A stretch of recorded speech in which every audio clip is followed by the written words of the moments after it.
Conexións é un espacio de divulgación científica, tecnolóxica, de investigación. Mostra quizás aspectos que non estamos tan afeitos a ver de Galicia. Contanos pois que aquí tamén se investiga, que aquí tamén temos tecnoloxía punteira e que temos xente moi preparada. Cada edición de Conexións artellase ao redor dunha entrevista na que eu son a conductora e teño a sorte de conversar con persoeiros moi diferentes, científicos, innovadores, técnicos, responsables de empresa. Outro punto forte de Conexións son, sen dúbida, ademais da entrevista, están os colaboradores científicos. Moncho Núñez é o pai dunha institución exemplar na transmisión da cultura científica á cidadanía. A súa intervención en Conexións chamase O Minuto Muncet, unha viaxe tecnolóxica ao pasado na que Núñez presenta pezas históricas do museo dende ferros de pasar, centenarios, ata nostálxicos trebellos da idade de pedra informática, vamos. Un dos referentes da blogosfera en español é Microsiervos. Un dos seus autores, Javier Pedreira, é o encargado do post de Wicho, unha análise intelixente moi persoal dos mundos digitais nos que vivimos hoxe en día.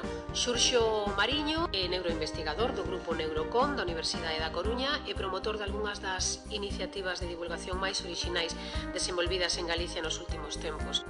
Todos podemos ser científicos, ou todos somos científicos, porque a ciencia non é só unha bata blanca e un laboratorio moi caro, sino que a ciencia é unha actitude cara ao mundo que nos rodea, unha actitude de escepticismo e de curiosidade. Toda a xente que está por aí nas súas casas son tamén científicos e se preguntan as cousas do mundo que les rodea.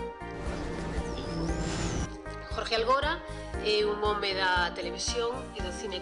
Eu o único que de alguna maneira quería destacar tamén o papel dos colaboradores que me apoian, digamos, na búsqueda de contidos na redacción e elaboración dos guións, que están con nos aquí tamén, Viviana García Visos, que é unha divulgadora científica, e Manuel Vicente, que é un colaborador habitual da Radio Galega en temas de divulgación científica.